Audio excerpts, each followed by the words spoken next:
Okay, you guys.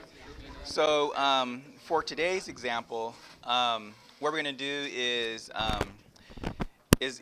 going. We're going to look at a few things that's going to be quite useful, like when you guys start designing your own stuff. So just like always, when we model things and go through these examples, it's not that we're trying to just learn about those specific things and that's it. You're actually learning how to deal with many things. Like, for example, today we'll deal with multiple materials. We'll look at contact, so structures don't actually pass through each other. Um, so we'll start off on the structure today, and I just emailed you the geometry sequence. So you have that in your email. So we'll start there. So we'll skip the part where we actually enter the geometry. Okay, and that'll save us some time.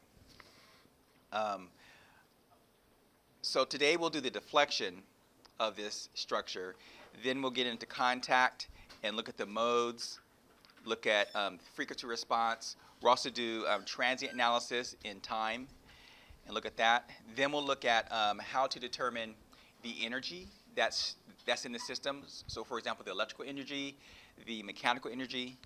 Also look at the surface charge, and start looking into how to really look at your results and analyze that and figure out what's going on. So for this example today,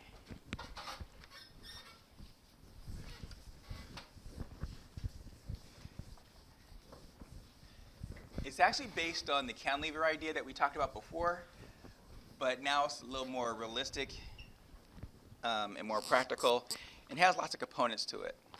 But I'll make a very simple drawing of it, so you'll see what we're doing.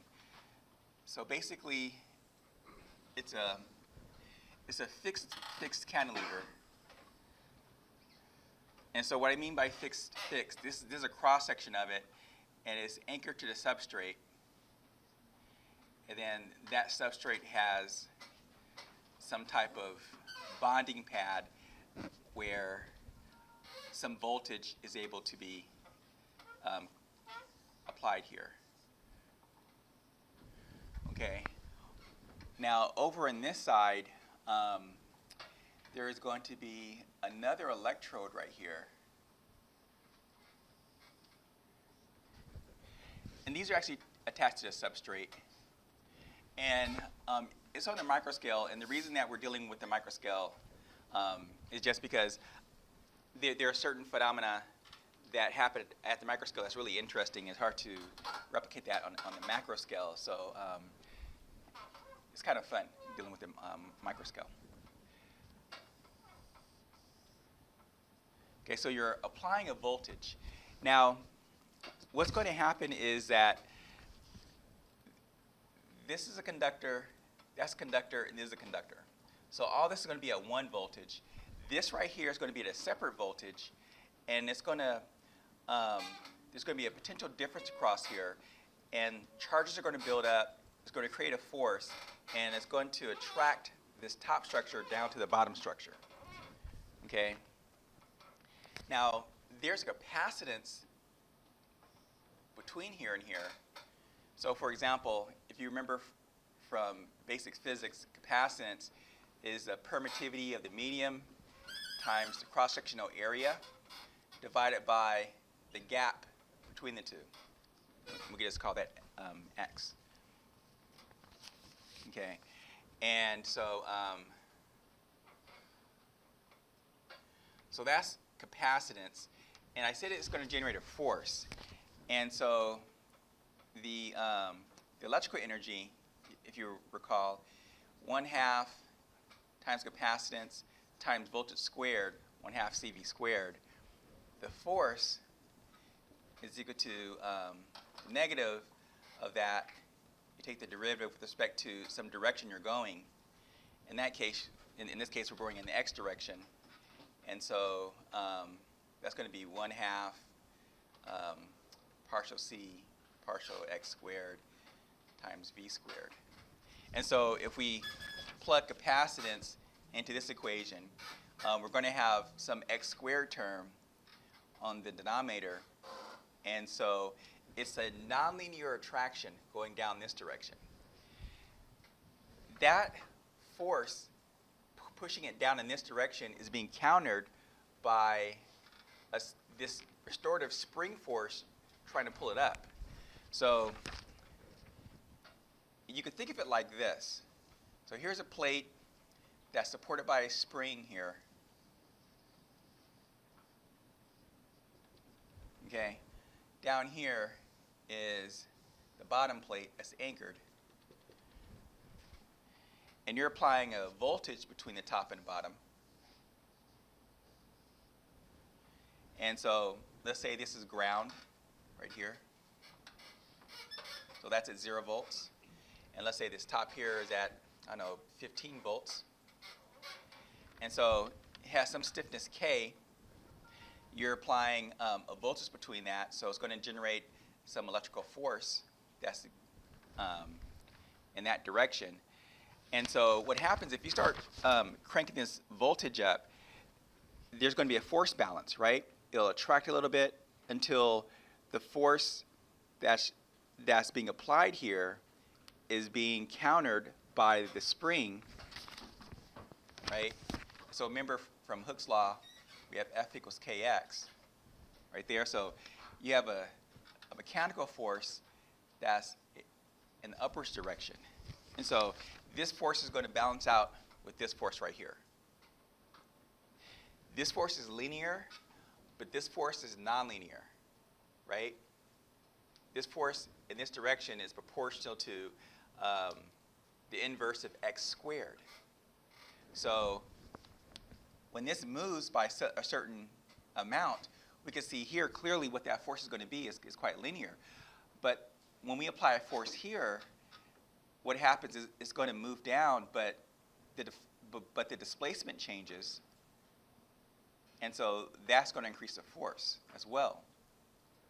So we're increasing force by increasing the voltage, but also the displacement as that gets smaller, that also increases the force.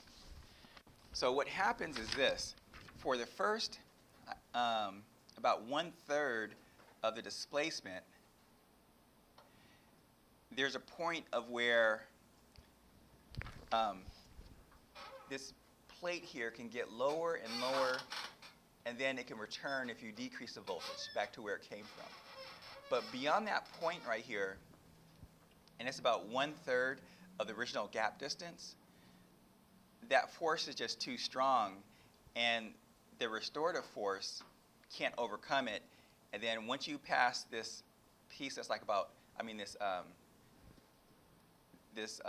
this position that's about 1/3 of the original gap, it just pulls in totally and makes contact with that bottom electrode right there.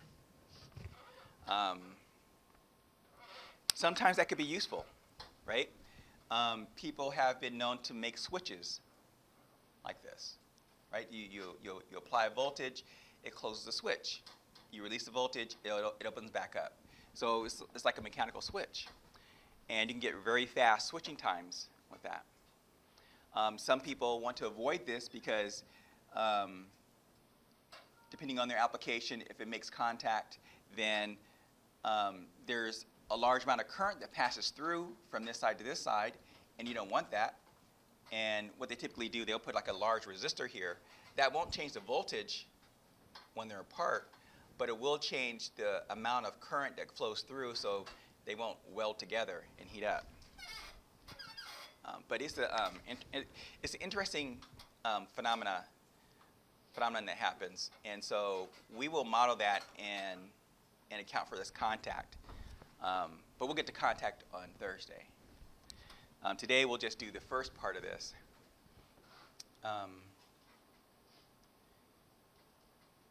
So we'll look at different materials, and it's several materials. We have air, we have polysilicon, we have, as a conductor, for the insulator, we have nitride, silicon dioxide for insulator material. So that's like 4 or 5 different kind of materials we're going to deal with.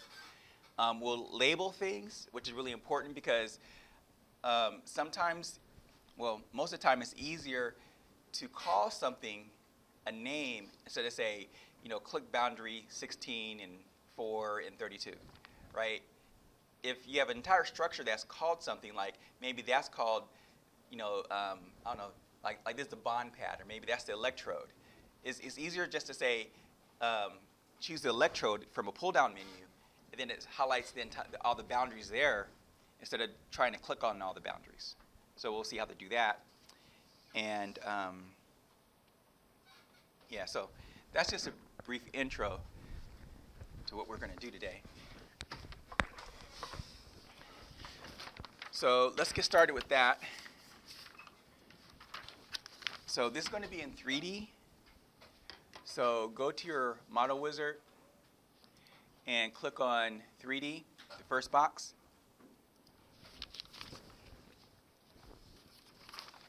Now the only thing that we really need to, the only mechanics we're going to deal with, the only physics is going to be in structural mechanics, and it's going to be electromechanics right here. So this right here includes mechanical physics, the mechanics, and also the electrostatics. So we add that. Okay. You can see here it has the solid mechanics, it has electrostatics. It also has a deforming mesh, and we'll do a little bit with that too. Then go to study, and then for study, click on stationary, and then we're done with that.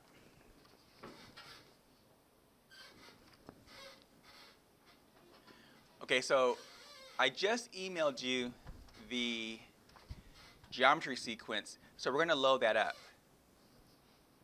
Right, so go to geometry right here, right click on it,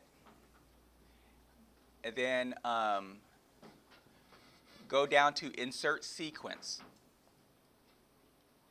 Okay? And then click on your geometry sequence that I emailed to you. And just put that on your desktop or in your download folder, and then open that. Okay? And then as you see here, here's a sequence that has already been done. And so this is the part that we're skipping here. We've done geometry several times, and so there's nothing in here that you guys can't do, right? And some things have been labeled already too, which is good. Okay? After that, click Build All, and then you can see what the geometry looks like. So it looks like this. Now, this is, is just a 3D box here, right? And it has different components in here, but this includes structures that include the air, the polysilicon, silicon dioxide, the nitride. All of that is all in here. And so for a microstructure, you could think of it as, this is sitting in its own little universe, right? It's not open to the environment, but it's boxed in some type of chip. Okay, so that's why it's closed off like this. If this was open to the environment, you would want a larger surrounding of that, just because the electric fields that are generated from these two electrodes right here, you're going to have these fringing fields that's going to go around, and that's going to change the capacitance. It's going to change the behavior slightly. Okay, so the first thing we're going to do is go to set what the voltage is that we're going to apply. We're going to apply 35 volts. And so go to parameters and type in your DC voltage. So it's going to be VDC. And then type in 35 volts. And so V in the square brackets, capital V. And if you want to type in here what it is, that's fine. This is going to be the DC bias voltage. So we're going to call in that parameter when we need it to define what the voltage that's being applied is. So the next thing you want to do is go to definitions. Now, this next part is going to be a pain. But even though it's a pain now, it's going to save us a lot of heartache in the future because, again, we'll be able just to call on certain things. We'll be able to just call on the resonator or call on the electrode or the anchor or whatever that we're going to name. And so getting this all set up is very beneficial later on. So basically what we're going to do is we're going to go through and we're going to assign names to everything. Okay? To different domains, we're going to assign names to boundaries. And so when we go and apply the mechanics and the electrostatics, we'll just click on a certain name instead of boundaries and domains. Okay? So, so the first thing we're going to do, we're going to go to definitions. We're going to right-click on that. We're going to go to selections and say explicit. Now, we're going to rename the explicit. We're going to just say, call it all domains. Okay. And then for the domains it corresponds to, we're going to say, we're going to click here, all domains. Okay? So that's really simple, right? It's just saying all domains, whenever we want that, we could just select this from a pull-down menu later on, and it's clicking all the domains is going to select all the domains for us. Okay, so that's the first thing. And there are, we're going to try to go through these as fast as possible without losing anybody, but there's actually 19 things we're going to name. Okay? So bear with me. So that's the first thing. Next, go to box. That's the second thing. Now for this box, remember, we have this geometry here, and in fact, if you want to look inside, you can go up to here. This is transparency. That's wireframe rendering. So if you go up to transparency and click on that, you can see what's inside here. Different types of structures. Okay? Or you can go to wireframe if you want. Wait a minute. There's no difference when I do that. Okay. But yeah, there's just different kinds of structures in here. Okay? That helps you determine what that all looks like. All right, but so for the box, what we're going to do here, this is going to be our, we're going to define what our ground plane is. So type in ground plane. So that'll allow us to select what that is. And even though you have all these different kinds of boxes in here, we're going to choose the box in here. Okay, so we're going to define a box out here. And whatever is in that box is going to be defined as the ground plane. Okay, so for Z minimum, let's call that 2 microns. For Z maximum, I'm sorry, that's negative 2 microns. For Z maximum is negative 1 micron. Okay? And now you see here, if you click out of that, now you see what's highlighted now. So remember, this is the Z-axis going up like that. And if you rotate your thing around, you can see here's the Z coordinates, right? And we went from like the minimum of negative 2 and maximum of negative 1. So we're talking about this lower portion right here. The X and Y directions go off to infinity, right? So in this direction, it goes off to infinity. In the Y direction, it goes off to infinity. But the Z, we've constrained it to just between 2 and 1. And that's why it's highlighting all these boxes right here. And again, we're calling that ground plane. Okay. And what we're going to do here, we're going to tell it to just select the things inside that box. Okay? Right here it defaults to anything that is intersecting that box. I mean, there's a really wide plain box here, but we're going to do just what's inside the box. Okay?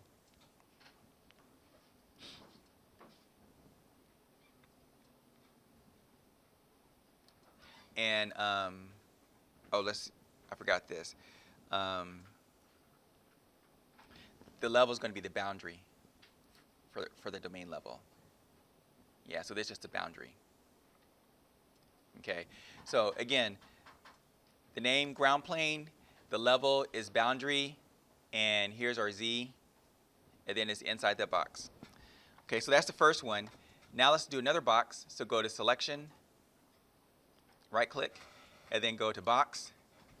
And now this is going to be oxide. Okay, and for the box limits, what we'll do here is the Z minimum is going to be -1, and the Z maximum is going to be -0.9.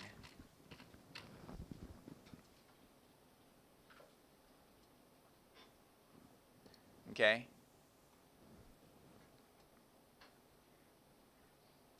And we're going to leave the level as domain. Let's go at it again, sections. The next one's going to be box 3. Oops, I said ball. That's a mistake. Let me delete that.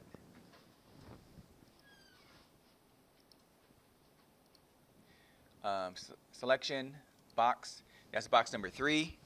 And for box number 3, call that nitride. That's another insulator material that's commonly used in the microelectronics industry.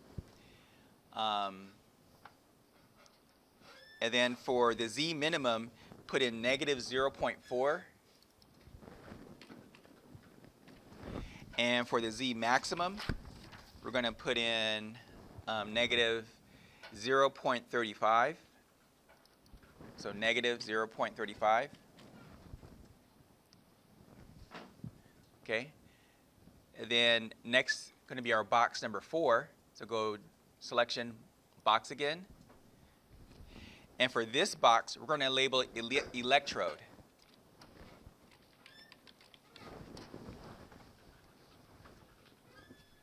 Okay.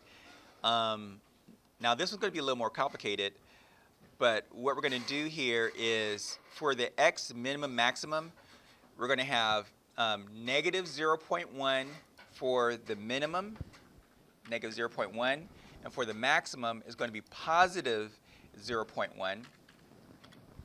Okay, so we're limiting on what the X range is for this box.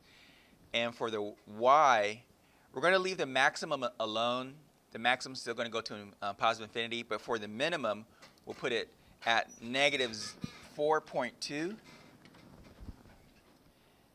For the Z, we're going to have -0.15. And for the max, we're going to have -0.1.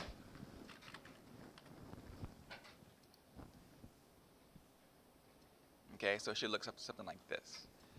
Let me see if I have this right. Got negative, positive, -4.2. That's for the minimum. Maximum is infinity. -15 and -0.1.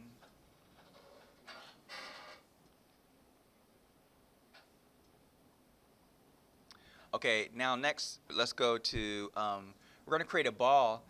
But for our ball, we're going to do an intersection. So go to selection and click on ball here. Now for the ball, for the ball,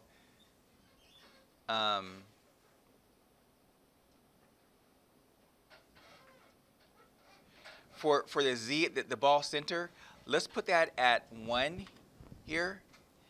And then for the radius, we're going to put 0.1 for the radius. Okay, we're not going to name it anything, but you see the ball right here, right? And in fact, so this is the entity that intersects the ball. So that's why this other part is yellow right here, because it intersects that ball. In fact, if we move the ball out, so Z is in this direction. So let's move it out in the X direction. So let's say we moved it out by 1 in the X direction, right? So it moved out by 1, and now it's no longer intersecting anything because it's out here, right? But if we move it back to 0, then it does intersect that yellow part, right? So that's the purpose of doing that. Now, some of the things we will leave as is. Other things we'll label it, and then we'll perform some Boolean arithmetic with it. We'll like do some subtraction, add things together for different other names. Let's make another box. So go to Selection, Box. And for this is box number 5. We're not going to name it, but what we'll do is for the maximum y, that'll be 4.8, positive 4.8 for maximum y. For z, the minimum is negative 0.35, and the maximum is 0.05, so it's positive 0.05 for the max. And then we're going to put inside the box for the entity. So change intersection to inside the box. Now let's go to box number 6.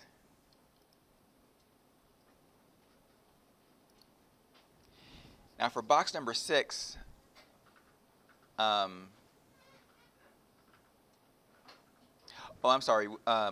box number 6 is going to be a duplicate of box number 5.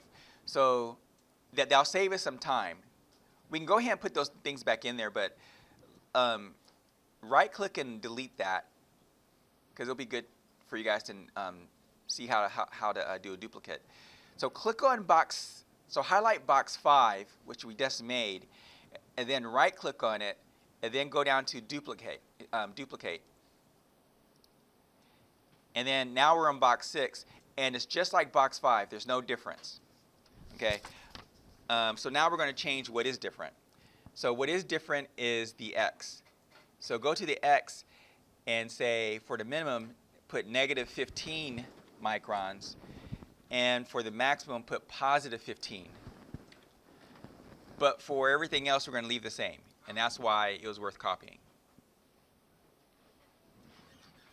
Okay. Okay, now we're going to do a couple of differences. So go to Selection, and then go down to Difference. Okay? And so now let's do this. We're going to add some things here, and then we're going to subtract some things here. And it's things that we've already had named. Okay, so go to your plus sign. You're going to add some things into this box here to add. And then click on ball 1 and box 1. And you can do that with your control. So if you click on ball, and then press control, and then click on box, it'll highlight both of them. Or you can do one at a time and just say OK each time. So ball 1 and box 1. I'm sorry, ball 1, box 5. Sorry about that. Is what's going to be in this box. I mean this window. And for the difference, you want to go down here and add box 6 to that, and just say OK. So you're going to add these things here, and you're going to subtract that. And oh yeah, let's call this resonator. Okay. So whenever we pull up resonator, it's going to do these two things.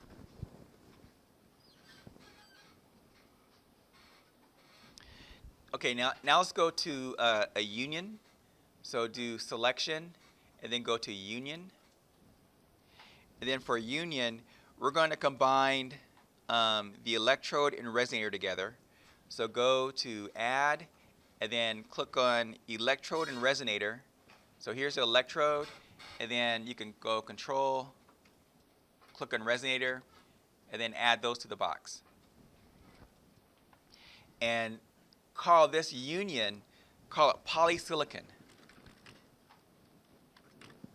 Another benefit for calling this polysilicon, and also remember up here we had the nitride and oxide, is because we're going to add some material later, right? I mean, even though we're naming it polysilicon, it still doesn't know what it is, right? But when we add these materials, we will add these materials and then identify it by just clicking on these labels, which will save lots of time later on.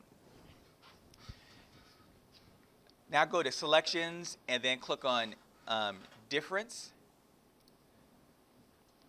Okay, so for this part right here, this is going to be our air. So just type air right here, label that air. And for this part right here, we're going to click on all domains. So just click on this. We're going to select everything. But of course, everything's not the air. But then we're going to subtract things that are not the air, and then leave behind what's the air. So for the difference part, click Add. And then for that, click on the oxide, the nitride, and the polysilicon. So the nitride insulator, the oxide insulator, the nitride insulator, and the polysilicon conductor, that's all going to go into what's being subtracted. And what's left over is the air. Okay, and you can see what that air looks like. It's all in yellow. And that's that universe I was telling you about that this thing lives in. And the electric fields are going to emanate through this, through the air. Okay, now, so just a few more things. Okay, so next, this time we're going to do adjacent. Okay, so that's down here. So this is adjacent. Now for this, name it resonator boundaries. So resonator boundaries. And for this, go to Add, and just type in resonator for this, and then say OK, and that's it.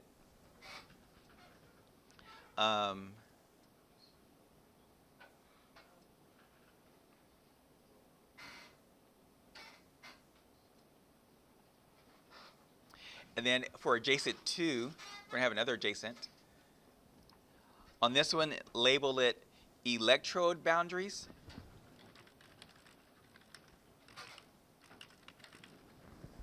Okay? And then for this, just add the electrode. So go here and click on electrode and just add that. For adjacent 3, so let's do another adjacent. And for this, label it nitride boundaries.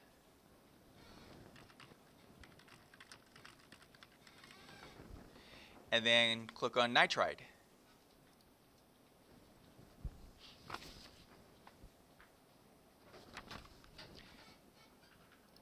Okay. And then for the last adjacent, adjacent number 4, label this geometry exterior boundaries. So geometry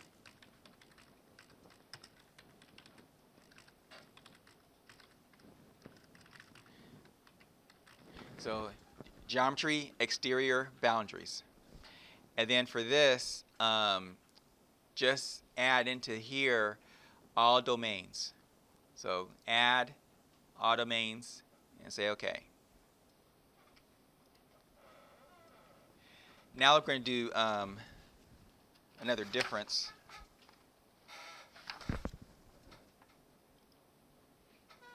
So let's go to difference. And here,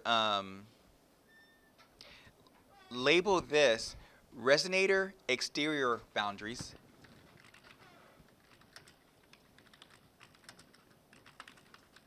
So resonator exterior boundaries. And at the level, instead of having domain here, change that to boundary.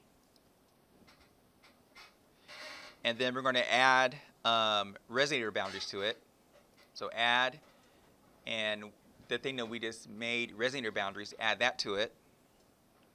And then for this retracted part, make this, add to this one, geometry exterior boundaries.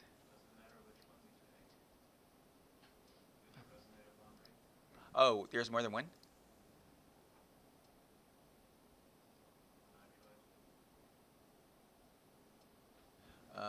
Here's one right there.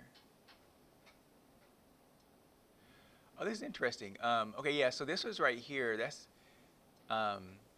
one with a capital B. Here's one with a lowercase b. How did I do this one over here?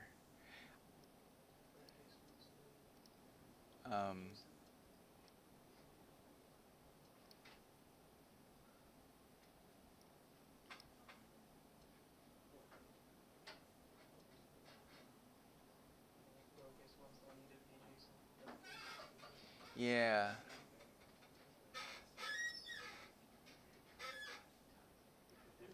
I'm a little worried about this because I think this may be case sensitive. So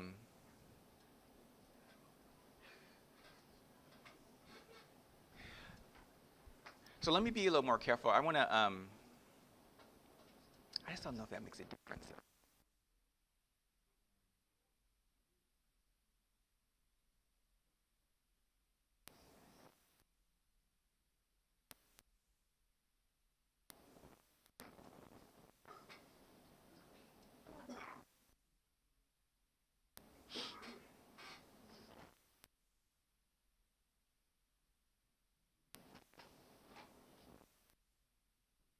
It's fine because these right here are, yeah, so for here, let's change that to what we made. So let's put in resonator boundaries, that one, and then take off this one. So I just delete that one out of there. Wait, let me see something. Let me delete that, because like when we choose on it, it'll like tell us the difference as it highlights it in the structure. So that's resonator boundaries with the lowercase b.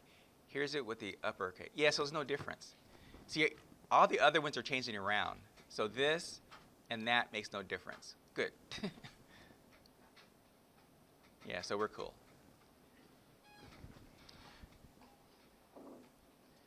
Yeah, yeah, but what I should have done was I should have been more careful with my case sensitivity for my letters. Then I wouldn't have, you know, two different ones in there, one with the lowercase b and one with the uppercase b. Yeah, so it's my bad.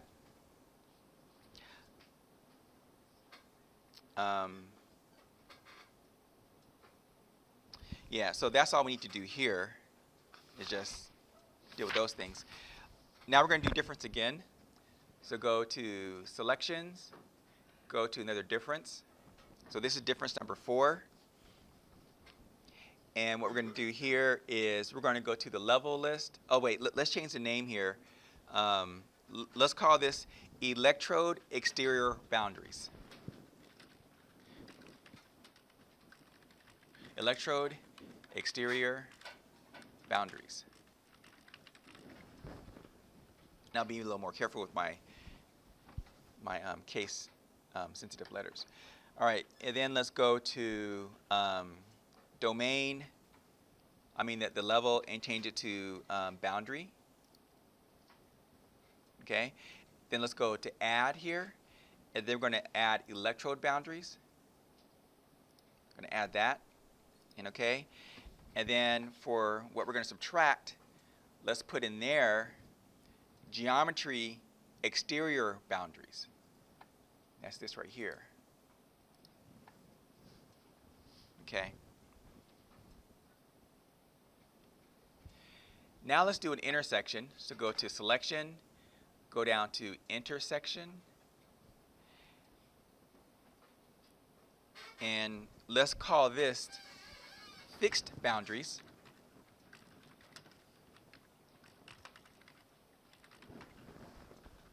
Okay. And for the level, let's say boundary. And we're going to add in here a couple of things. We're going to add in here the resonator boundaries and nitride boundaries. So resonator and then nitride, both of those.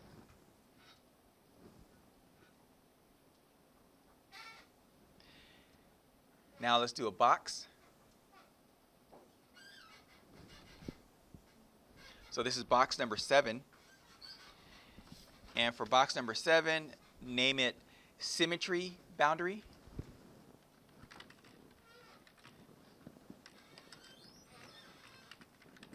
So this is called symmetry boundary. And the level is going to be boundary instead of domain. And for the x minimum, let's put in negative 0.1. And for the x maximum, let's put in positive 0.1. And for the output entities, let's change that to inside the box. So entity inside box. And that's this boundary over here. This is going to be like a roller.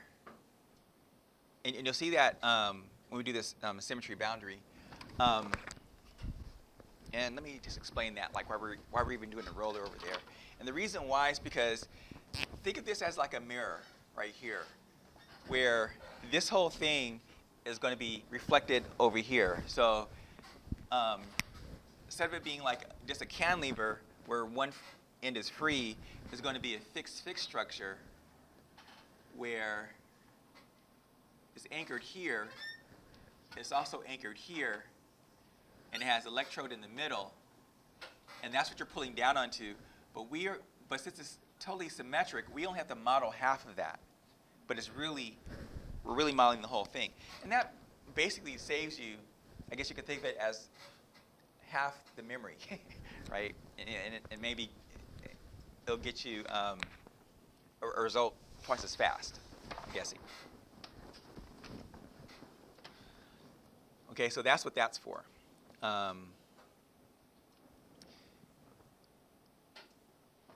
Okay, so now, so we're done with that, which is great. Now let's do the materials. Okay, so if you scroll down here, you have your material section right there. If you right-click on it, you can say Add Material. You can also do it up here on the ribbon. And sometimes it's out here, it's over here already. So we're going to add several materials. We're going to add 4. So one material is going to be polysilicon. That's the insulator. So open up MEMS, go down to semiconductors. Let me scoot this over a little bit. And then go to polycrystalline silicon. And then say Add to Component. So that's one. The next thing we're going to do is add the insulator called silicon nitride. So open up the insulator and then select on silicon nitride and then say Add that material. And then the next thing is another insulator called silicon dioxide. So highlight that and then say Add to Component. And you can see them being added over here, right? The next thing is going to be air. So air is built in. So open up built in and then find air. That's at the top. And then just say Add to Component. And that's it. Okay. And so these materials, they have lots of properties, right? Not just the material properties, but also the electrical properties too. So for example, the polysilicon is a conductor, and so for example, the electric field inside of there is going to be 0, but all the charge is going to reside on the surface. They have their own, like the materials that are insulators that, well they all have their own types of permittivity, things like that. And then, of course, you could change things. If you look at, let's see here. Well, okay, so anyway, so we added those things. Now let's choose which geometric structures they belong to, okay? So let's go, so click on polysilicon,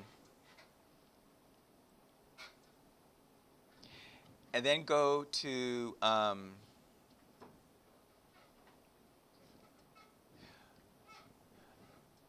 go into let's see here. So polysilicon. Yeah. So in this selection here, where it says it defaulted to all domains, we're only going to select the thing that we labeled polysilicon, which is right here. Okay. So instead of it being all domains, now just the domains that we had previously labeled polysilicon is now identified with the material properties of polysilicon. Do the same thing with nitride. So click on nitride, and then go up here, and then click on nitride. So what we defined as nitride is now identified with the material properties of nitride. And then for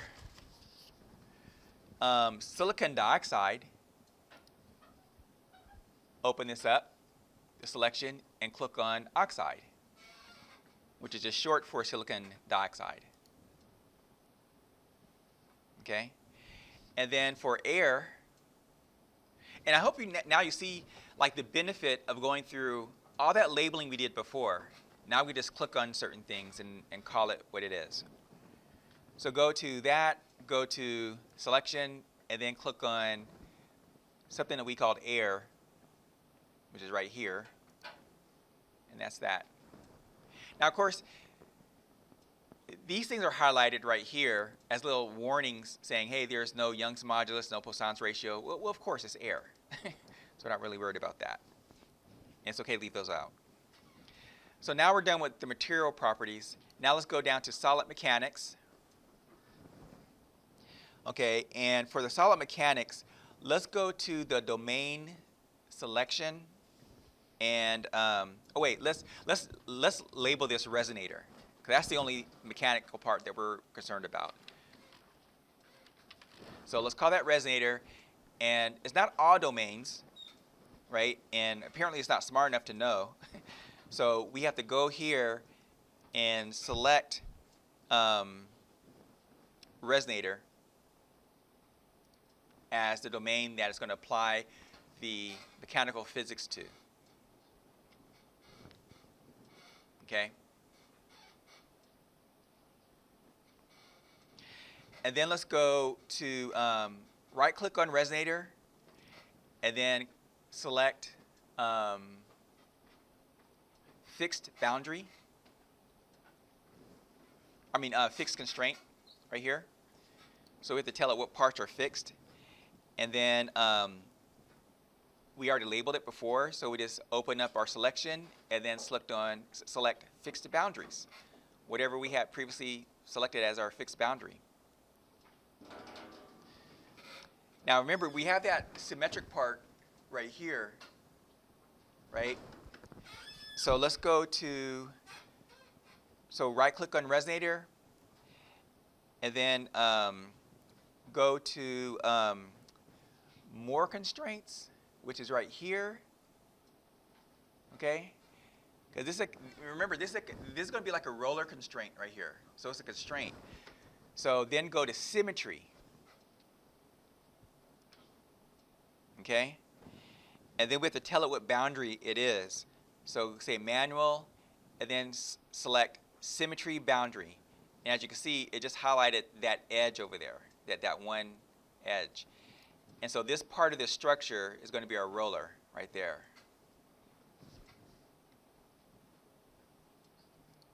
Okay. Okay, so now let's go to definitions. let's go to, oh, I'm sorry. Let's go to moving mesh. That is, oh, right here. So under this, see, so moving mesh is like down here. So in our moving mesh, let me move this over a little bit. So let's click on domain 1 right here. And then what we'll say is for our moving mesh, we'll choose our air, because our air is going to be meshed, but that's the part that moves differently than the other parts. So in a selection, say air. Okay. And then go down to symmetry roller. And then right here, for this part, select on the symmetry boundary that we did before. So it has to know what kind of boundary that is when it does this, the moving mesh type of thing. Okay, so that's that. Now let's go to our electrostatics right here. Now we have to tell it, the voltage, things like that. So for here, let's first go to, so right click, and then select charge conservation. And where is that at? Thank you. Charge conservation. Now this right here, let's open this up a little bit. We're going to label this, instead of charge conservation 2, let's relabel it charge conservation, comma, air. Okay? And then for our domain, let's select air. Okay, so if they tell it, what's going on in that particular domain. Now let's go to electrostatics, right click on it, and then select terminal.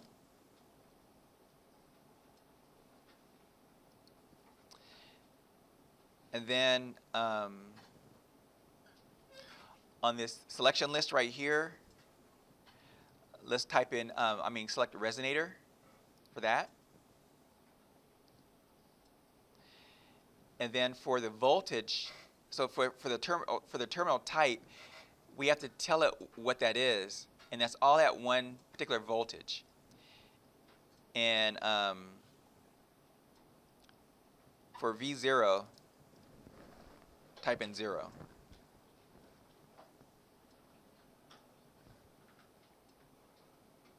So that's at terminal 1. Now let's do a ground. So go to right click, go to ground. And for this right here, our ground, select ground plane, which is right here.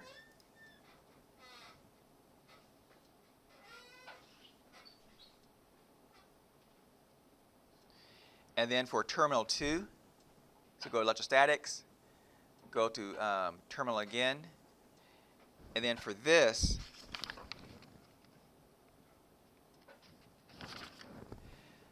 let's put electrode for our selection.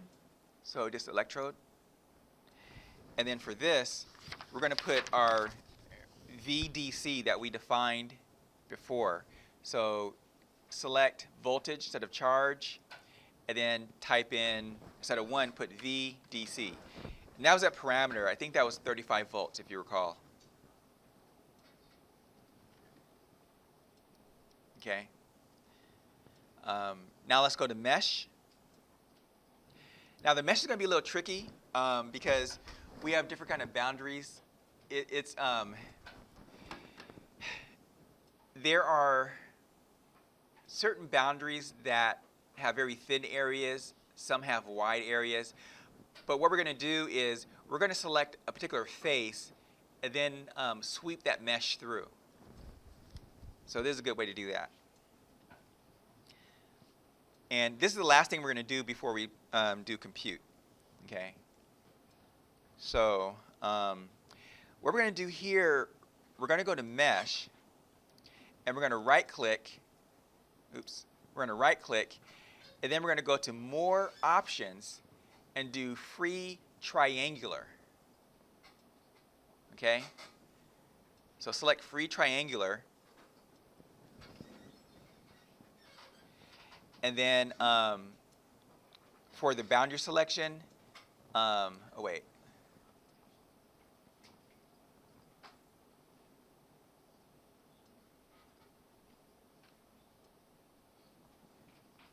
Oh yeah, so okay, so for this right here, locate free triangular in here. Oh, that's at the very bottom. And as you can see, we're highlighted that. It's like on the side right there. Okay, and then select Build Selected, and it should mesh just that side. Okay, see that? Let me get rid of this piece right here. Don't need that anymore. Okay, so this is what we're going to sweep going through all this mesh right here. So next, go to so right-click on Mesh, and then select Sweep now. Right here, select the sweep, and then choose. Wait a minute. So we did sweep. Oh, just do build selected, and it should sweep it all the way through, like this. Okay. But as you can see here, it has the element is kind of large in this direction along Y, which is what you want. Because it doesn't change as much along Y, but it does change a lot along Z. Okay, now for the study, for this first study, what I want you to do first is rename it. So go here to rename that study, and then just call it stationary. So remember, we're going to continue with this later and do some other things with this, but the first study we're just going to call it stationary. But later on, we're going to do, I didn't write it here, but we're going to resonate it. We're going to look at the modes. We're going to do transient and other things. So this is, the first one is stationary. Say OK. So that just changes the label right here. And then click on compute. And then let's see what it does.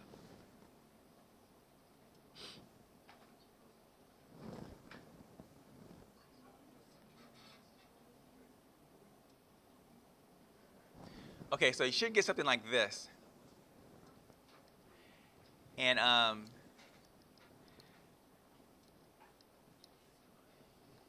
you can do zoom extents to zoom in a little bit more. So is this what you guys got? Something like this? Okay, great.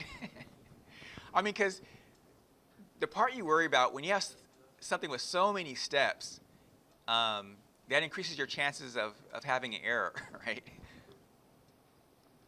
So if you did get this, and again, I'll save it and put it online, but if you did get this, what's being plotted here is the deflection. So the blue are things that did not get deflected at all, and the red is the part that got deflected the most. Okay? Now remember, this is only half of your structure. So it's mirrored. So you have another side over here, and this boundary constraint right here is mirrored. It's like a sliding, a roller constraint. Okay? And you have electrode underneath that's applying 35 volts that's causing this part right here to pull downward toward that electrode.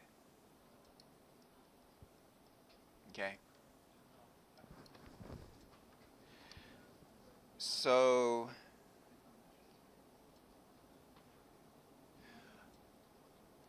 okay, so we only have like maybe 5 more minutes left. So it's not enough time to go through the next step. So let's stop right here, and then I'll save this, and I'll put this online. So if someone did not get this, just download what I have, and then on Thursday we'll continue from here where we left off, and then we'll do our other analysis. So the other part is just more like analysis. We don't have to like, key in more geometry or anything like that. But we're going to do contact. We're going to sweep frequency and things like that.